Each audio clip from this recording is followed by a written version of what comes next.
Okay,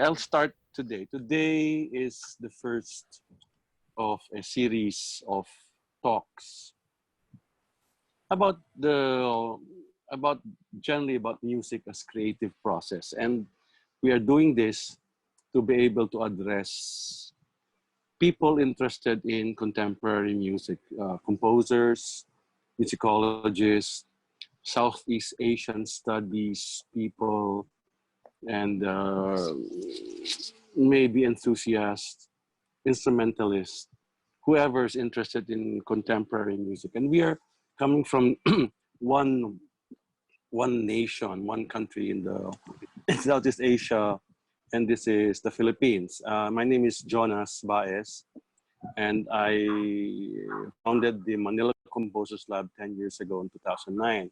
With me here are my younger colleagues, the former students, and now I call younger colleagues. We have Feliz Andres Macahis, who is in Graz.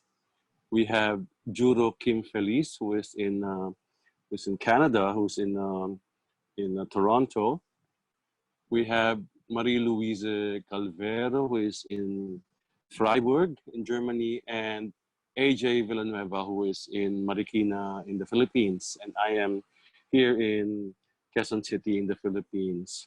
We decided to do this because we wanted to, first and foremost, have a material that can be used by even those in the next generation of composers. And also, it will be a good way to document our work for the future. Each of us, myself, Feliz Ann, Juro Kim, Marie Louise, and AJ, are going to discuss their own inputs in the next episodes of this program. This program will be in several episodes. I could speak of maybe about 5 or 6 episodes. And it's very good that I could also reunite with my former students. There's one more one more younger colleague who just arrived, Dominic Quejada, who is in Germany, somewhere in Germany. He will tell us where he is as we go on with discussions. The piece I would like to talk about is one of my recent works, and it's kind of different. I'm excited about it because aside from composing in the way by which I learned from my teachers, Mathias and Spahlinger, I sort of ventured into composing music that I would say I did not want to do at first. But having had my issues about identity, about culture, and about being itself, ontology, in the sense of in every country I've been to, I become more of myself. And if I stay here where I am, I become less of myself. That kind of paradox puts in so many questions. I ventured into music that I would not normally do, I'd say. And in 2017, I had this composition called Tatlong Tagulaylay in Filipino. In English, the translation I'd like to have it is called Three Lamentations. And this is for an ensemble, a Pierrot ensemble. We have a voice, we have a flute, clarinet, piano, violin, and cello. Even that instrumentation is kind of alien to me if you were to talk to me in the 1990s. But here I am using that ensemble. It was written specifically for the ensemble which I and my younger colleague, AJ Villanueva, founded It's called the Repiano Ensemble. It was premiered in the ensemble's concert in 2017 in the source of all this pandemic, China. Uh, you can edit that out if you like. Anyway, um, so Tatlong Tagulaylay, or Three Lamentations. I have four aspects, interconnected aspects that has to do with this composition. I'm just going to run them down, which apparently I hope can garner discussions from among the members of this panel here. The first aspect is a personal aspect. The second aspect is what I call the dissolutional aspect. The third has to do with narrative. It's the narrative aspect of this composition. And the fourth has to do with the aspect of form and spontaneity. Now, this personal aspect has to do with what the impetus in composing this piece was. This was actually written in late 2016, where in the Philippines, the dictator was given a hero's burial. It was such a personal thing for me to feel all the anger inside me, because I personally, as a child, in my formative years, had experienced the horror of the dictatorship in the 1970s.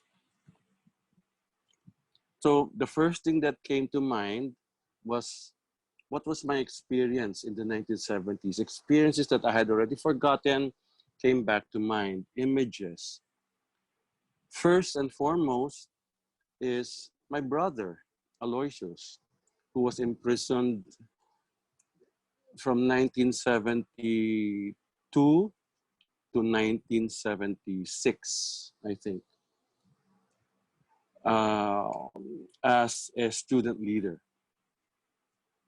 Aloysius was very active as when he was he was very young at the time, and when he was in the stockade, in the political prisons, he was very active as a songwriter. He wrote many songs which survive today as what they call the top hits of activists. And one of them is called Mutya, which apparently has a tune borrowed from another revolutionary song at the turn of the 20th century called Kudiman by Bonifacio Abdon.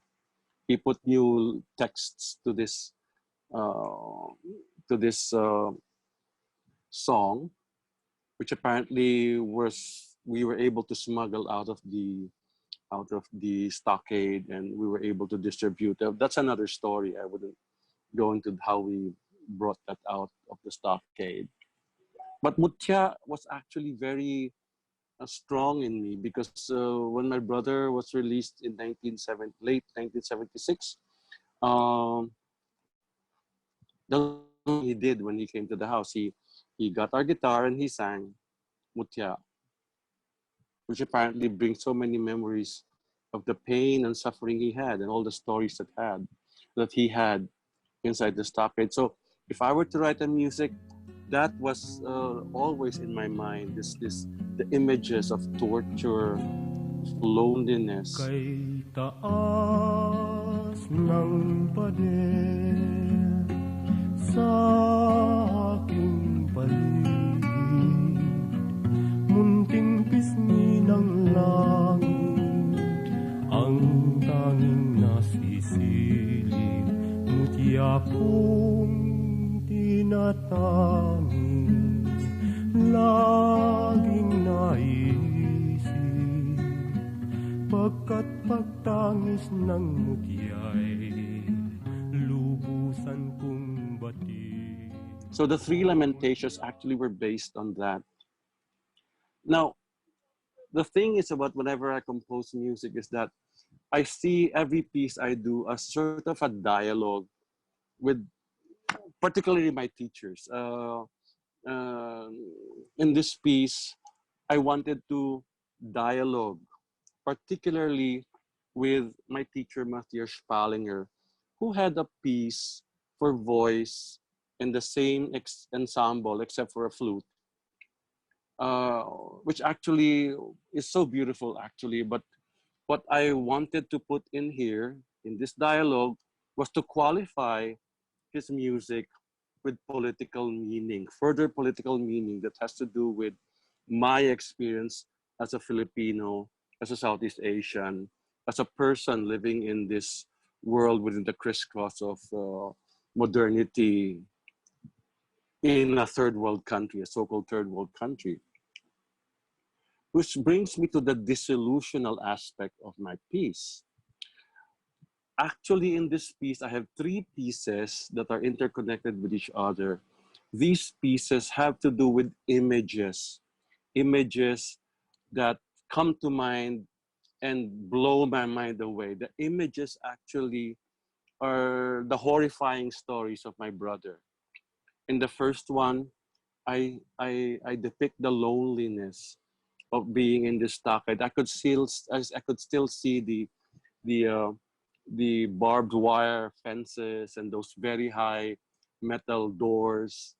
Whenever we visited, it actually scared me. I was like 8 or 9 years old at the time, and it was my first time to see all those kinds of fences with military guards and all that. We were inspected from head to toe, going in and going out, and seeing them there, seeing my brother, must have been a very lonely time, missing his family and worrying about the country. To me, that was a dissolution of life. And if form in music is life, then the dissolution of form symbolizes the dissolution of life. One of the stories I remember my brother telling me was that um, when they heard him writing all these protest songs, they beat him up and forced him to sing one of his songs while beating him up. And this very horrifying situation actually found its way when I was composing Tatlong Tagulaylay, which part of this dissolutional aspect, I have this song of his or this melody from Abdon, and break away from this in little pieces with all the sounds uh, as a milieu surrounding it. So you don't really hear the song Mutya as it is. You see them, you hear them in little pieces. And here, the singer is not my brother, but Inang Bayan. Inang Bayan, which I took from one of Aurelio Tolentino's um, uh, revolutionary plays at the turn of the century, which actually which was actually prohibited by the Americans during the American colonial times. And this brings me to the narrative aspect of this piece. That's the imagery, the guiding line is not a formal structure, but the images and the stories. There are three stories, so to say. One is the loneliness, the first one, the first piece. I call it lamento. It does give me this feeling of loneliness. In fact, it was so much of a loneliness to me that I symbolize it by opening the piece with something that sounds like Monteverdi's Lasciatemi morire from Lamento di Ariana. Something like that. Inang Bayan singing this lament for her children. And then comes all these different dissolutional sounds of terror and fear and pain and torture. The second piece is called Pahimakas, which means farewell. Had to do with the story of a friend of mine, a colleague of mine, who was uh, who in the 70s was arrested together with her live-in partner. And the most painful thing that happened to them, she told me, was when they were being separated because they were so afraid they were both going to be tortured, and they were trying to separate them from each other. It's like two people being pulled away from each other helplessly by military people. And those images came to mind in that second piece. It was so fast, the flashes of this physical and mental torture.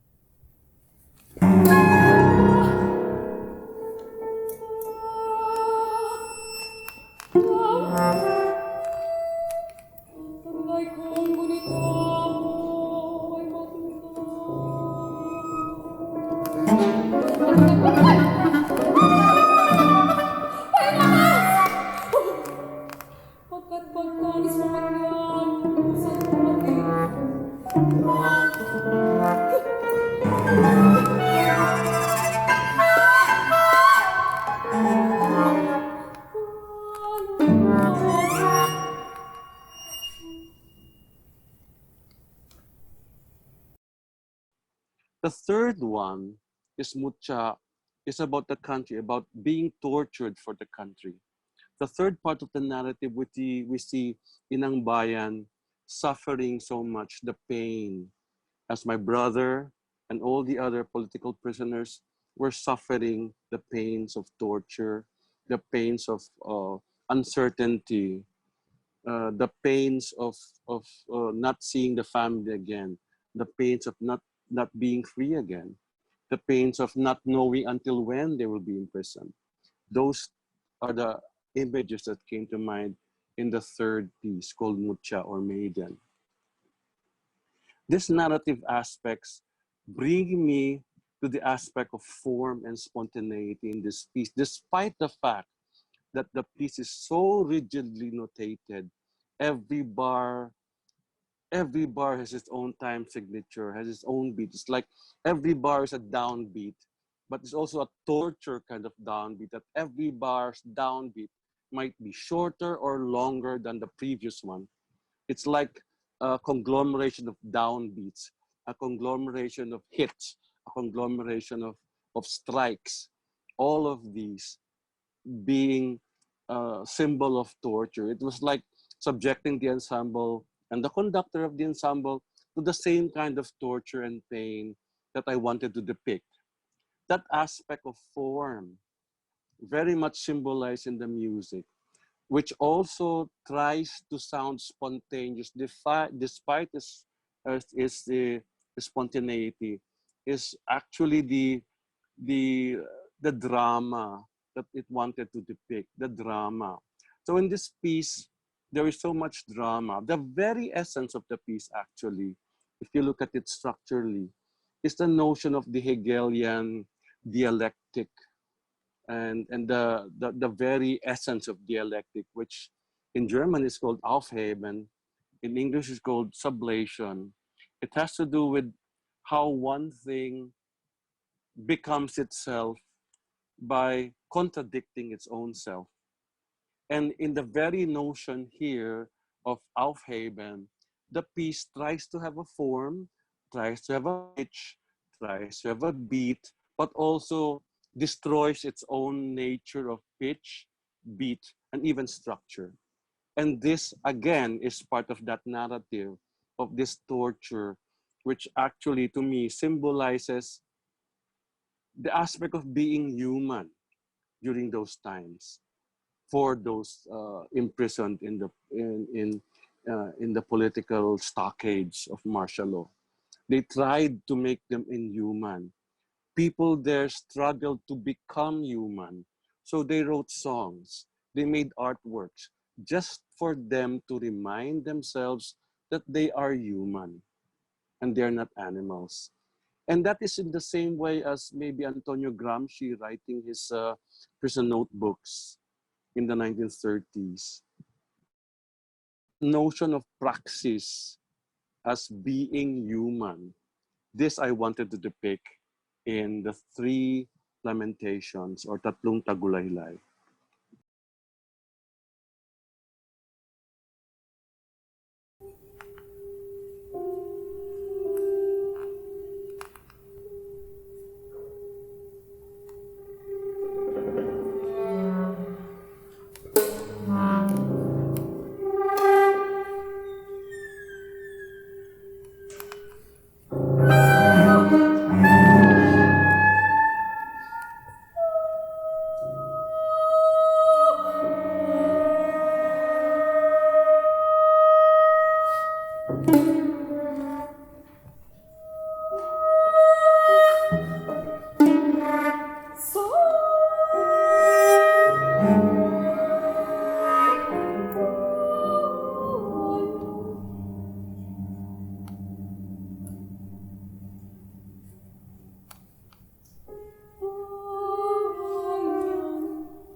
I hope this discussion has shed some light on the very nature of this piece. It's a very short piece, about 5 minutes, I think.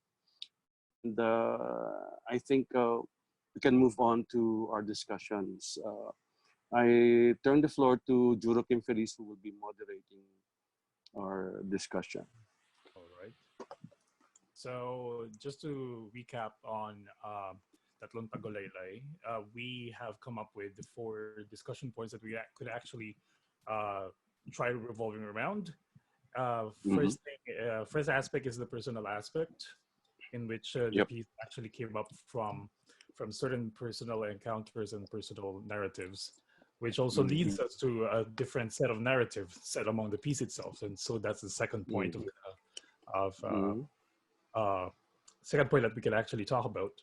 And another point is also about dissolution, whereas being coded, dissolution of form symbolizes the dissolution of life, as being quoted a while ago, where we can actually try commenting on that, both as composers and as artists, and also even just like as human beings as well, and how we can actually like try to synthesize and make sense out of it.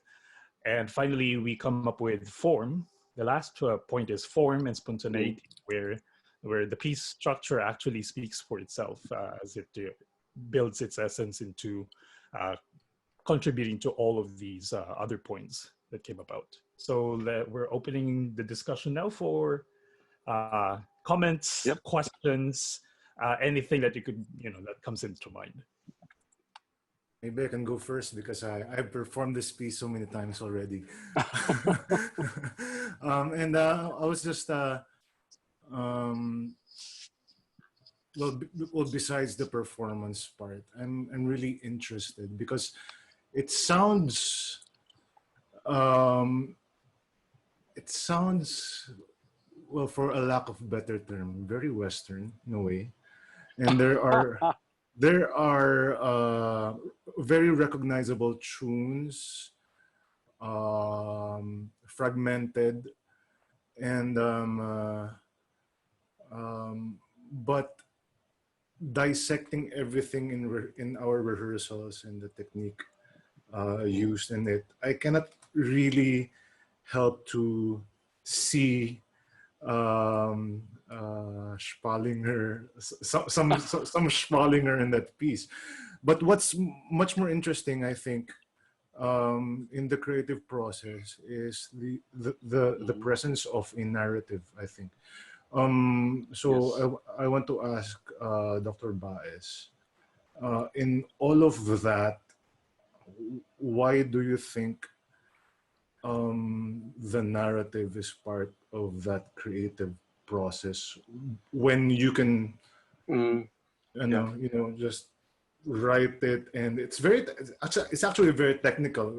Looking at every measure and every sequence, I can see all the connections involved. But yeah, within how important is the inclusion of the narrative in that creative process? Actually, that was the very point in composing this piece. While I had this personal experience, this anger, say, of what happened politically in this country, I also wanted to do something to tell Mathias Spahlinger in a way through music that I can transcend the techniques I learned from him towards my own experience, my own political experience, my own worldview. I think it's a way of dialoguing. So that was the other technique. I don't know if you guys have done that with your teacher, to dialogue with your teacher through music. You have a piece from your teacher and you talk to him with your music. I have done so. Patangis Buwaya is a dialogue with Macedas Ading. That I can admit to you now. And so just as Patangis Buwaya was a dialogue with Macedas Ading, or Basbasan, a dialogue with Pagsamba, etc., etc., etc. This particular piece is a dialogue with Spahlinger's Fischtuke.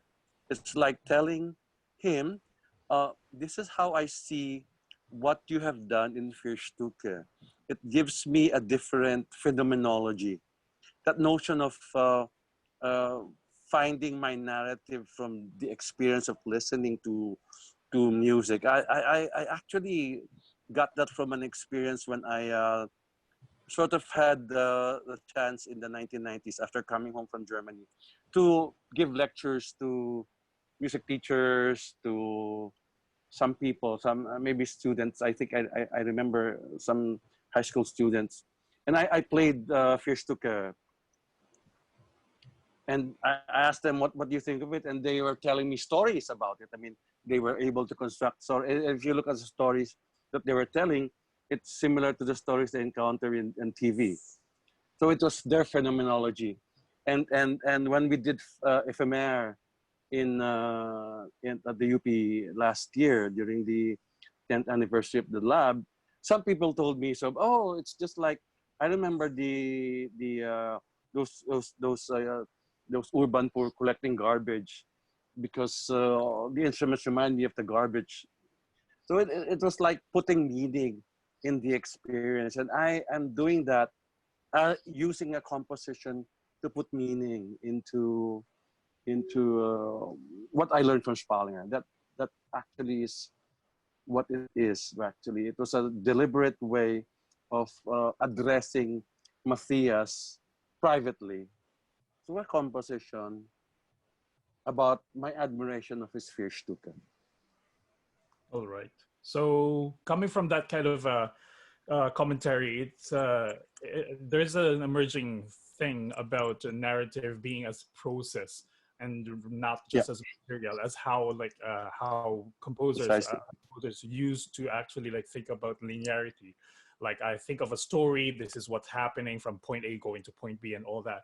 But we are transcending that kind of process in that we actually embody that itself, where the creation of the piece itself is part of this whole timeline, I would say.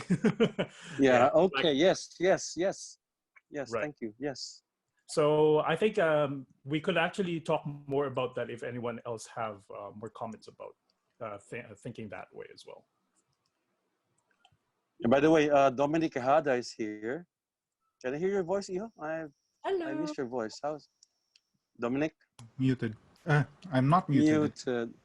Okay, where are you? Yeah, where I'm are here. You, Dominic? I am in Tatlong Tagulaylay, and I have to say it is very odd hearing Bog sound like a white guy. I guess I should sound like a German. The things you learn when you're here in Canada. You know, I'm also working while I'm doing this. I just joined at my lunch break, and my lunch break is done. So I'm just gonna listen in mostly. Don't expect a lot of contribution from me today. Oh, but that's fine. No worry.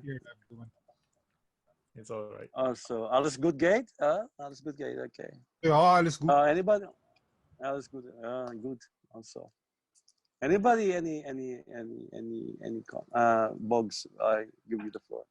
Yeah, actually, I kind of also remembered the project we did last time in 2013, where we did where we interpolated, the idea of the bagatelle, and coming from your 5 bagatelles, we actually composed our own bagatelles as well. So that kind of this kind of dialoguing actually reminds me of that.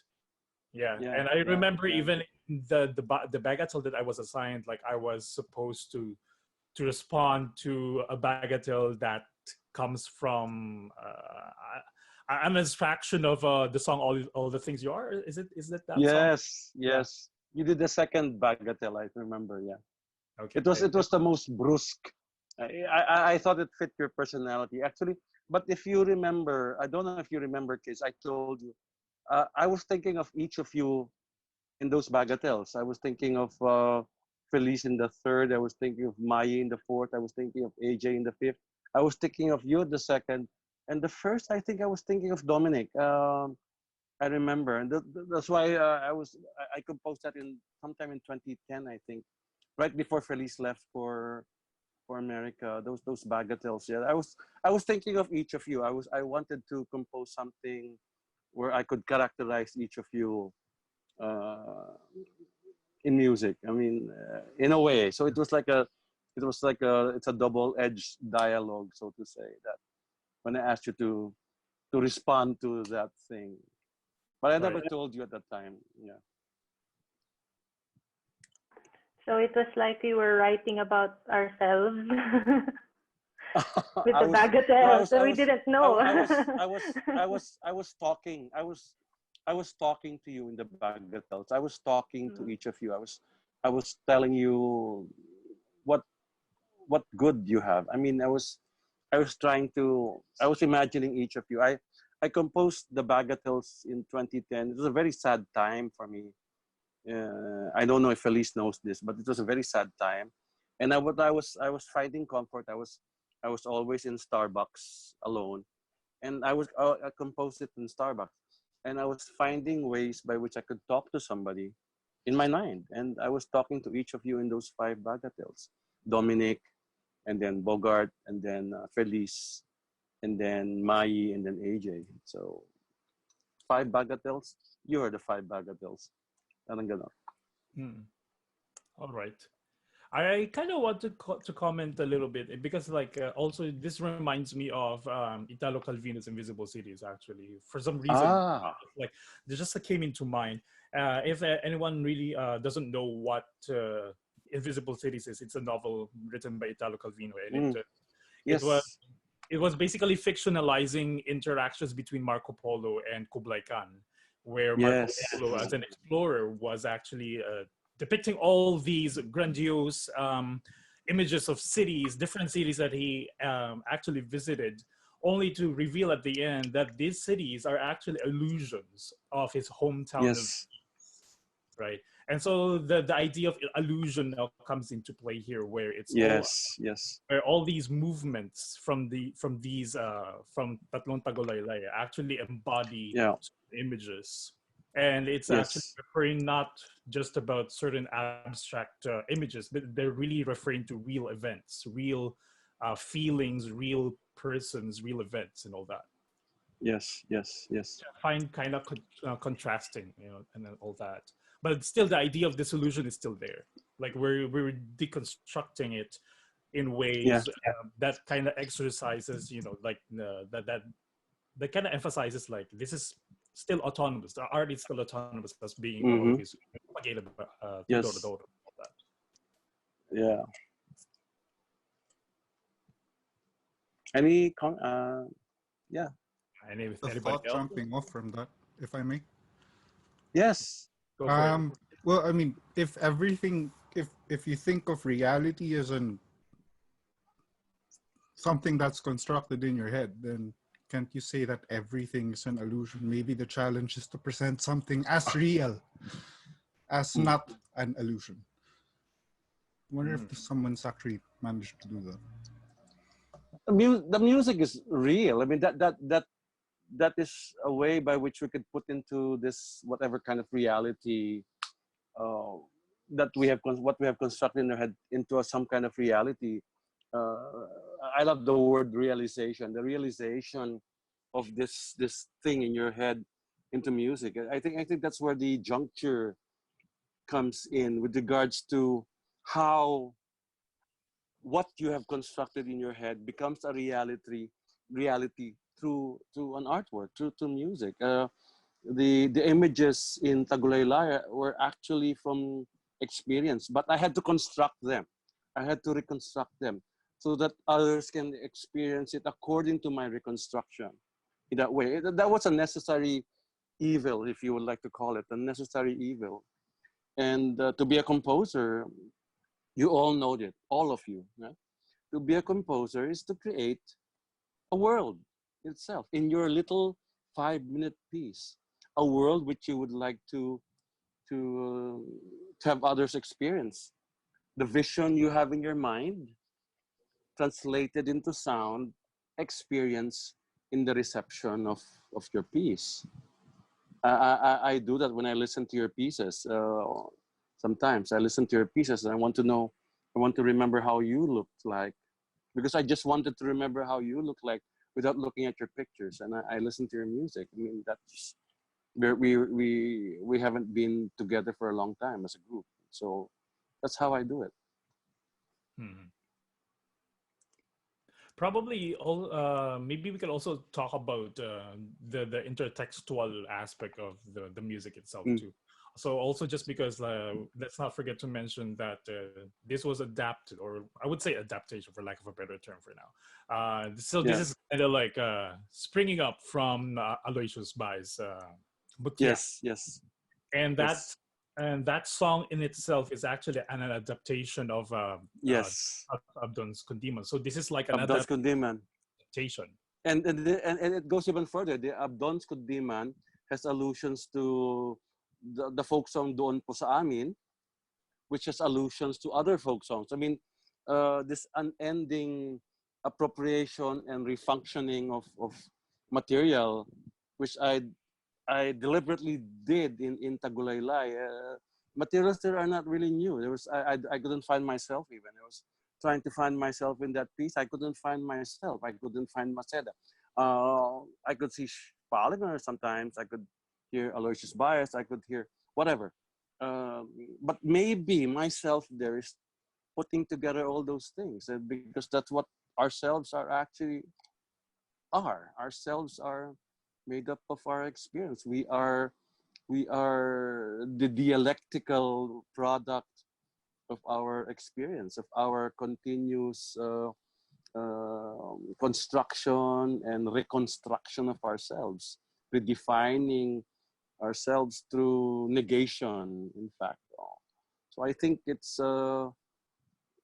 where composition comes in as a way by which so Tagulaylay might be a reflection of a self. I'm just trying to think from outside myself, no? Tagulaylay might be a construction of a self en route to becoming something else. I don't know. So that's what it is, I guess, at the moment. It's so momentary. It's so spontaneous in that sense. It just happens. So probably. I have a question about spontaneity and form. So I'm very interested with this aspect, and for me, this space within freedom and precision, it's something where you could give space or create space for the listener's experience. And I'm wondering if this is the same with you, or were you thinking about how experience is transmitted? It is the same with me in that sense. To me, spontaneity and rigidity are categories that you only isolate in a process. The process makes both those dialectical oppositions invisible. They don't exist because what you see actually is already the process of those two oppositions interacting with each other. Spontaneity and rigidity. I listened to a jazz performance. I was looking at Chikoria's playing one of his children's songs, I think number 6. And there's a video, I think it's in my Facebook. And before he plays, he opens the score. And I know because he published that score. There's a book with the public score. And of course, what you will find there is not what you will hear when he plays it in a different context, etc., etc. So my comment was, you don't need a score. I mean, he just opens it and he plays it. And that notion of score being a pickup point by which you could create an identity, and then that identity continuously being redefined. Well, I'm talking about Patangis Buhaya again. I mean, in that sense, where Patangis Buhaya, unlike Tagulaylay, has an identity that it itself constructs for itself. I just leave it alone. It was the last performance in California brought in so many different angles to it. My cousin was there. It was already very different from how she experienced it some years ago. it's already has transformed, and that I allowed to transform by itself. But here, every bar is written out, but the sound is sounding spontaneous. I guess I think I have succeeded in that way. So the sound itself becoming it's a dialectical process. To make sure it sounds spontaneous, you have to be exact. Maceda has done that also in his pieces. If you listen to works like Pagsamba, Ugma Ugma, they're all notated. Agungan, which AJ conducted last year, they're all notated. But how they sound as spontaneous, that's a different matter. I think he had to make sure it's an irony. It's a dialectical process. He had to make sure that it sounds spontaneous by being rigid about it. And I think in Tagulaylay it's the same. It's Maceda in that sense. Let me just comment Yes, on spontaneity and rigidity. Yes. Well, the form of the piece really sounds as if it is spontaneous in a way.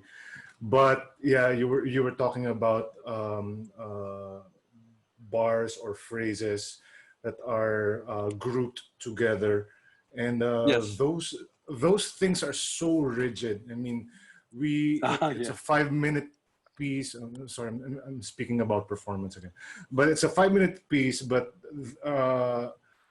just the first, or let me just take for example the second movement, which is maybe about just a minute long or even less. I think. Yeah.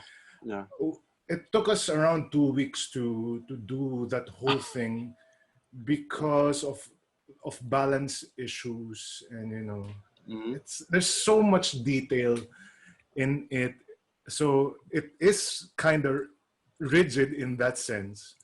But I think as someone who performed it, the spontaneity, although I'm not sure I'm violating any kind of rule or whatever, are the spontaneity for me comes from the breaks in between. There are breaks 132, 116. I'm sure got it. Yes.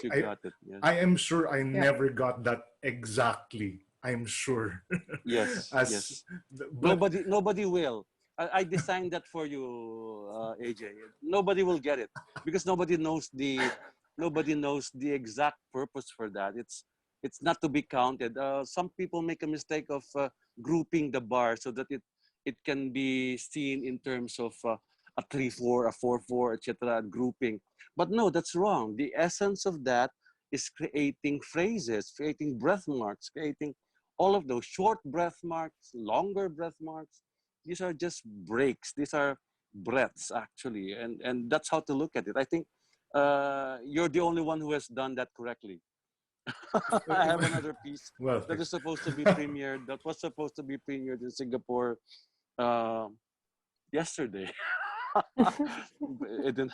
Yes, yesterday. And I was already talking to some of the musicians who were making groupings, and they're like, "No, you don't make groupings because those are drops. Those are. It doesn't have to be exact, but they're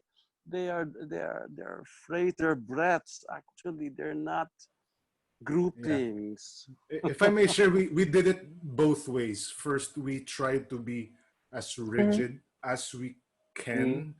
I tried that method as well.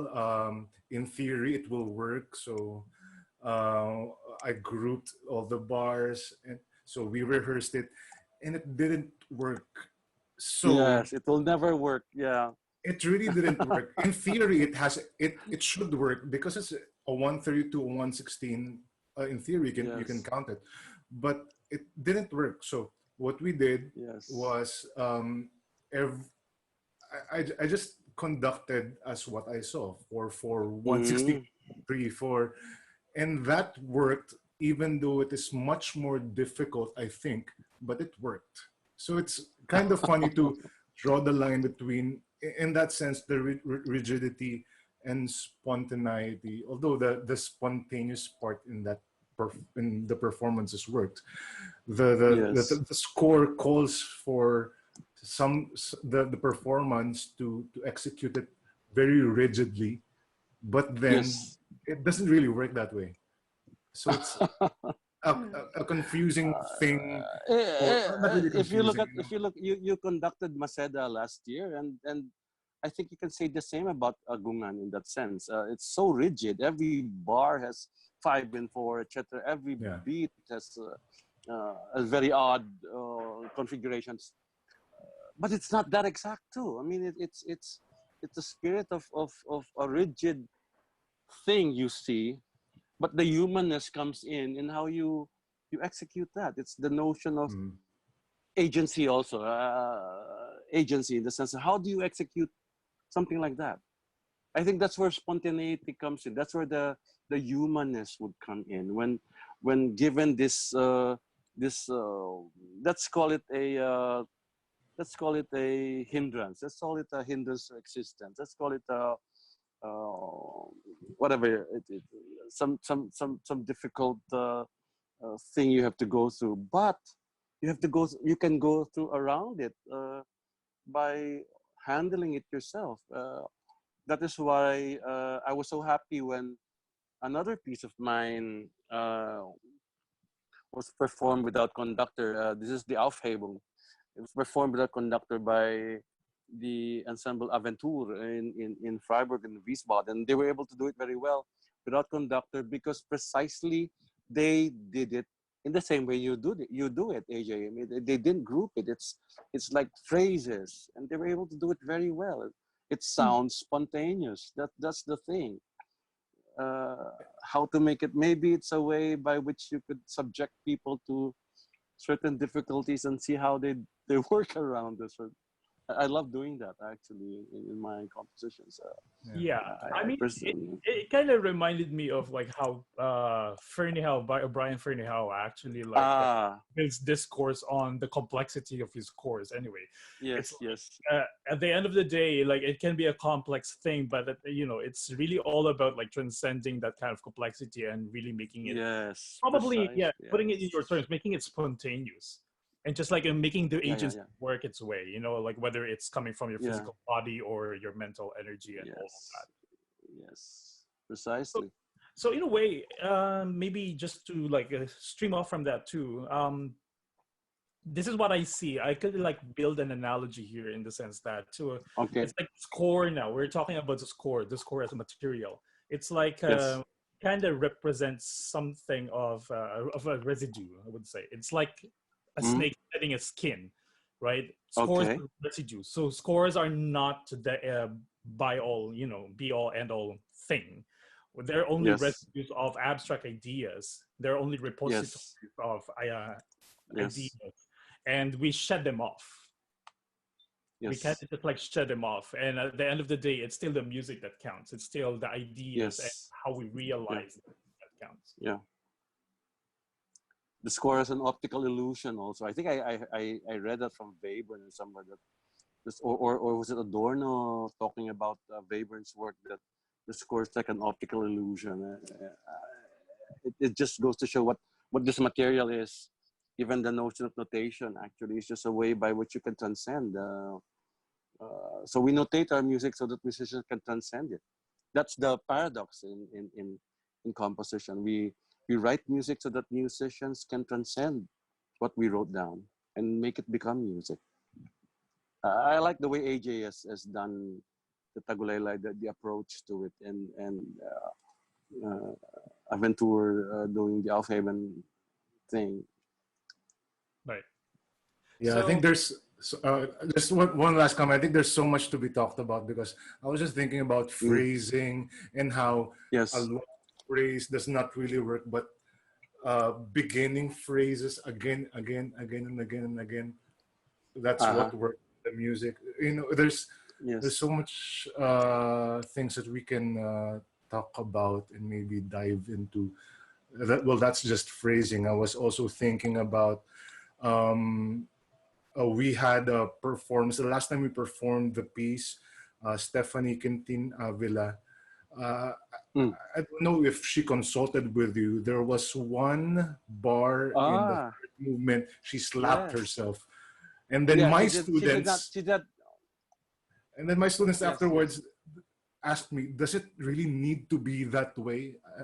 And I said, "That's what the piece is about, you yeah, know." that no, but the piece called for her clapping her hand, but she said she couldn't do it because she was looking at the score, so she slapped herself. That was fantastic. I mean, everybody was like, I was sitting beside some students, and they said, "Oh," they were all surprised with that part, and that was fantastic. I mean, Stephanie did a very uh, highly artistic way of depicting that section.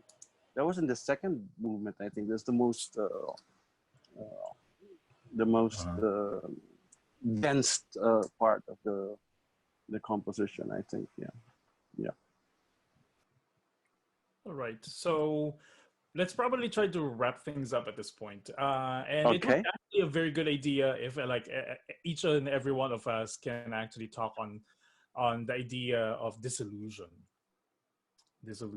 So as composers as well, because we usually deal with concrete forms here, even just like learning Yes. how to compose a fugue, for example, in many Hmm. cases, as during the undergrad, for example, and all that. But when we encounter reality and all that, like we all see Hmm. these tensions as to Hmm. what could manifest and what should not manifest, and relating that to our personal experiences as well as composers. Hmm. So maybe even as even basing on where we are based at this point. For example, Hmm. me in Toronto, Canada, like what does disillusion could actually tell me about my compositional practice. So maybe I think maybe Hmm. everyone could try commenting on that at least. Well, I already did, in the sense that the very thing in Tagulaylay is actually dissolution of form, dissolution of pitch, dissolution of even music as music. That I think is how Tagulaylay is, and the artistic expression of dissolution in my terms actually is this piece. Anyone else?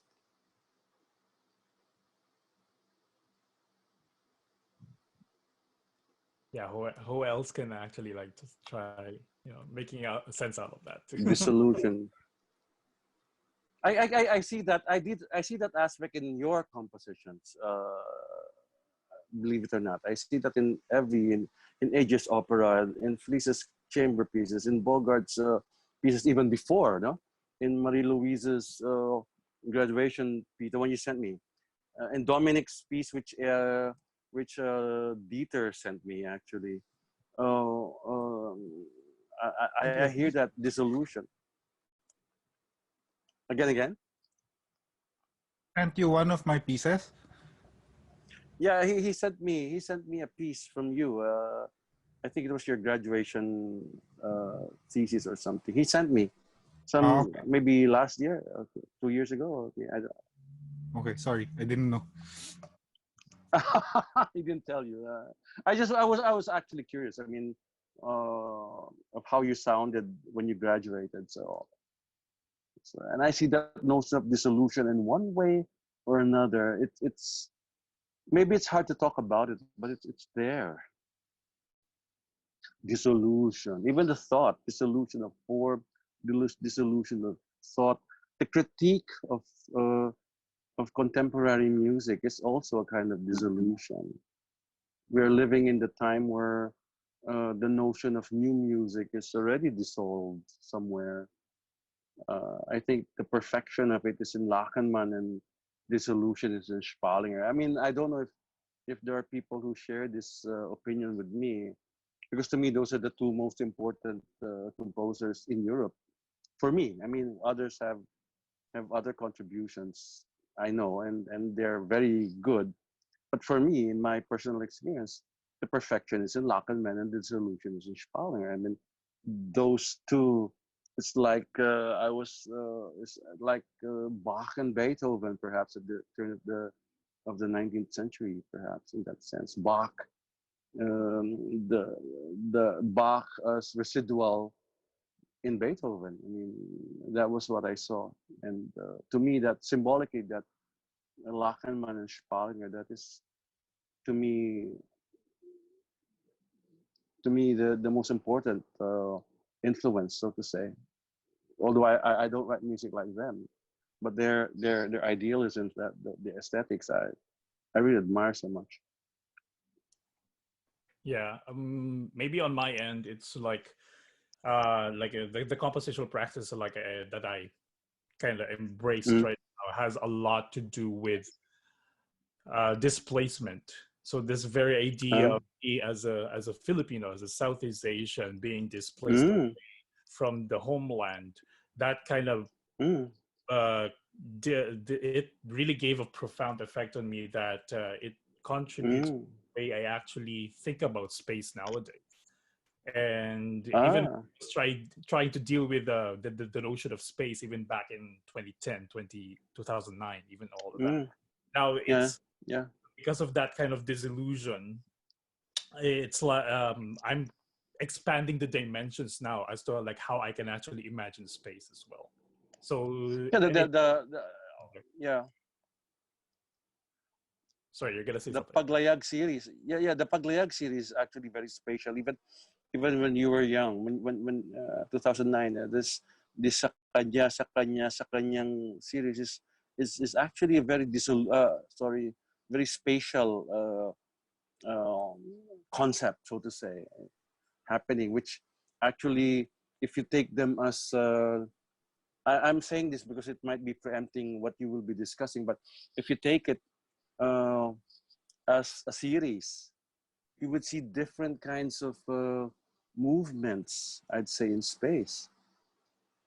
That's dissolution in your sense, right? Yeah. And there's a lot more actually that just also comes in play as well. But yeah, that's pretty like one of the things that I'm also like trying to emulate. Like even probably also will try talking about the studies in exile that I'm actually doing right now, because I imagine it to be a very long series based on Le Petit Prince by Antoine Salingsberg. Wow. Yeah, so you're like having these kinds of 43 sunsets. Is it 43 or 44? It's like, and that has been a point of translation. But yeah, so like trying to come up with 43 or 44 studies that really talk about this, just the very same thing, but manifesting in so many different ways. You may be even encompassing interdisciplinary, multidisciplinary practices and all that. Okay, very good. But anyway, that's gonna come later on for sure. 44 sunsets, yes, Mai. So any other comments? Well, I'd like to say something, if that's all right. Go for it. Yes. I think we're coming into an interesting time where there's disillusionment on new music in general. I remember having a conversation with Adler, the guy who wrote the textbook, the famous orchestration book. Okay. And he asked me a very interesting question. He asked me, why does new music have to sound bad? No. That wasn't the question. He asked me, why does new music have to be boring? Or not beautiful or something like that. I can't remember. And it was aesthetics. He asked me, why does new music have to sound not beautiful? And I responded that, well, because we are challenging the notions of aesthetics.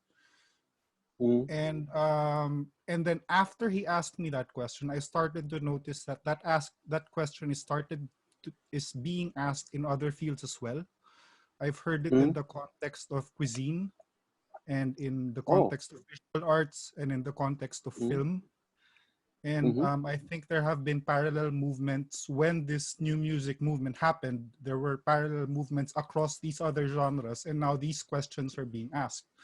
And on the other side, there are these composers who claim to be new music composers, where their music has to sound a certain way for it to be new music.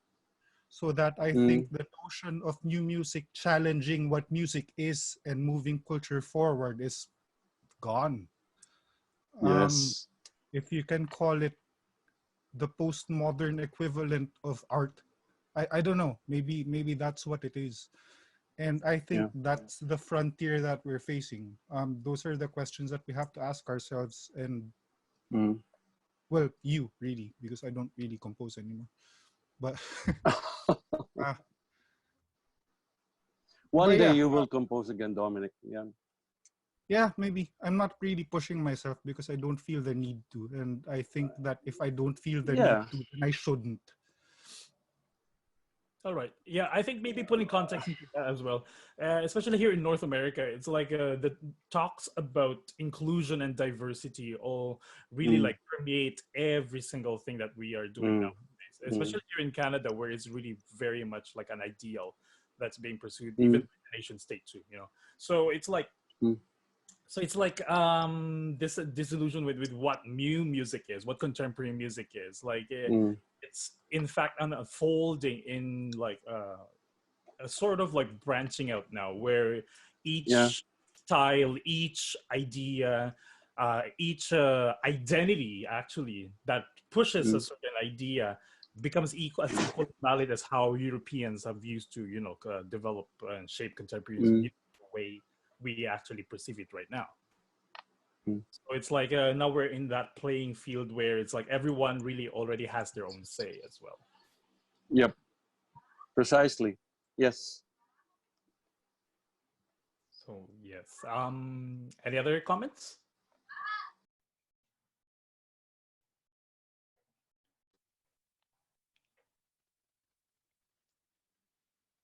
Feliz. Comments? I'm gonna call out Feliz. Feliz. Your turn. Feliz Ann. This is difficult. I mean, I don't know,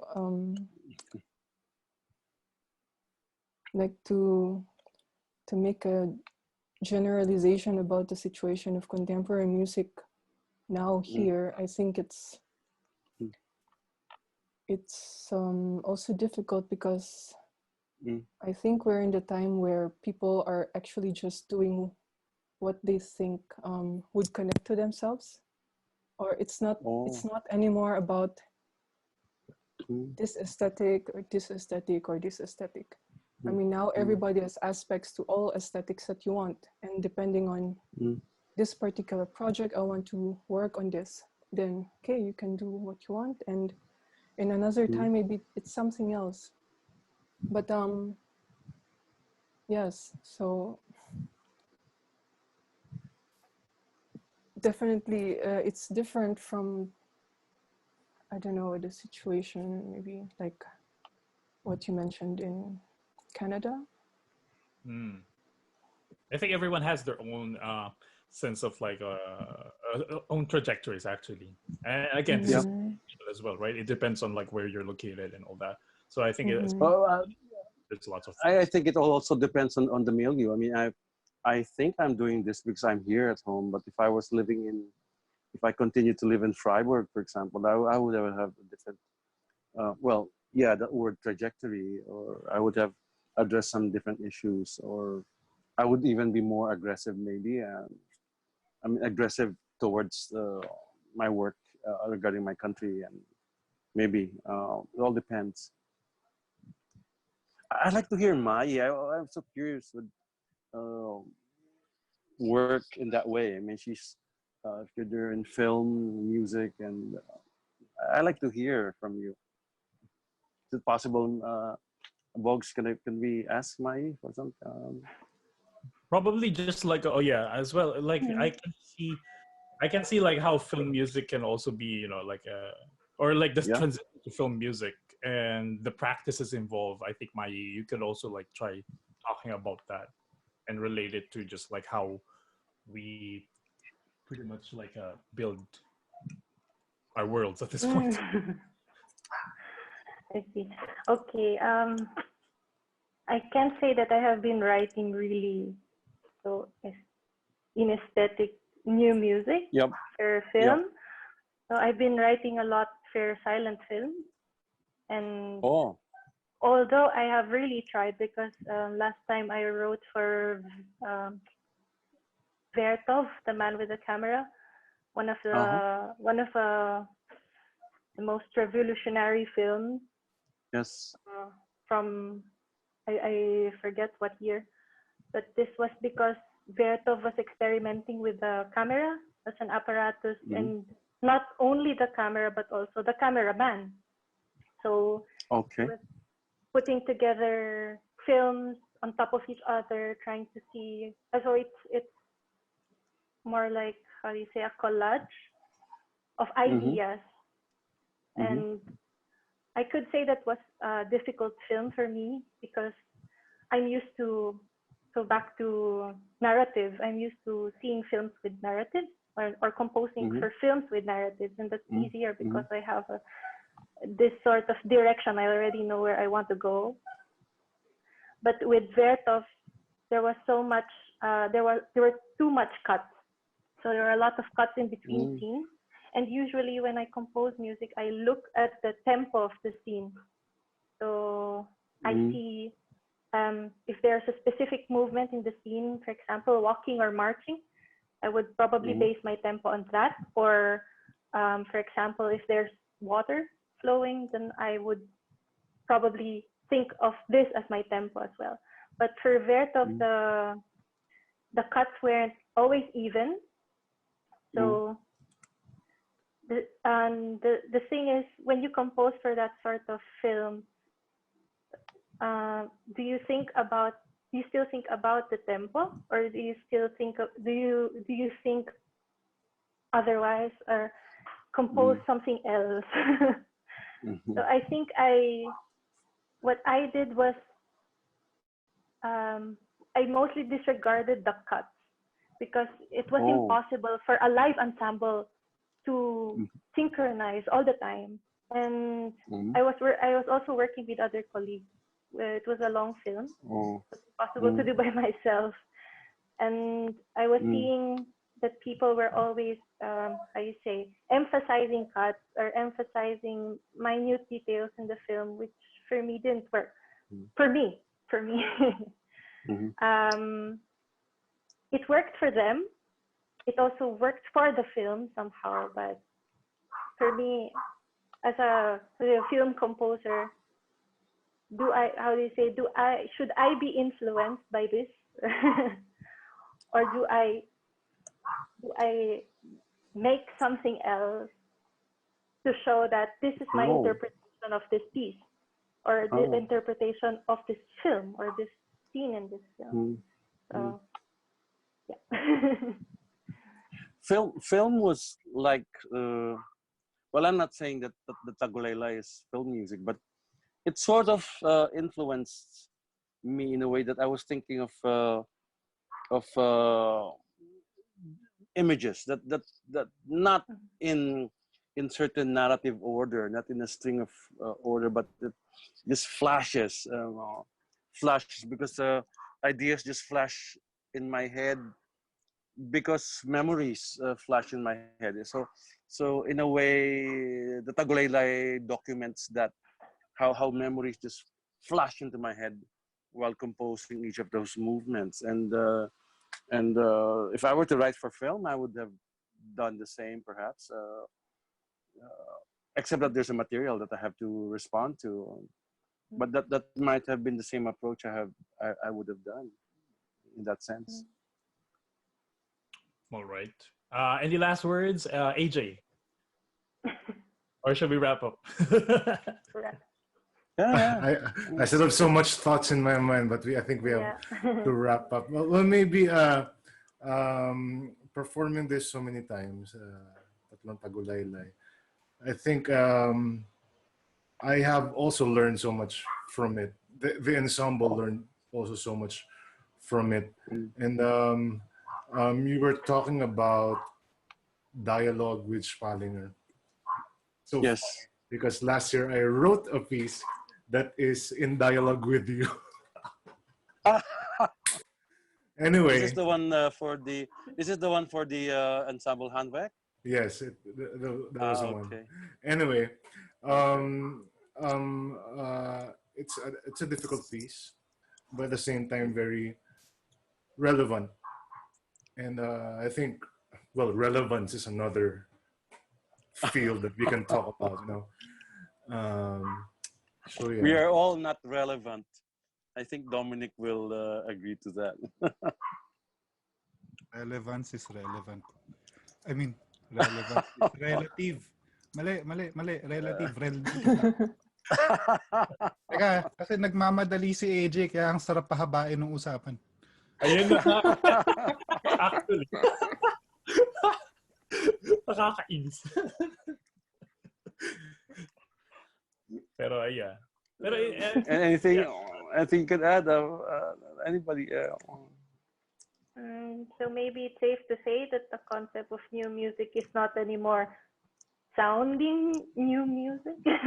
It's sounding like new music, but we can use the very concept for our own ends.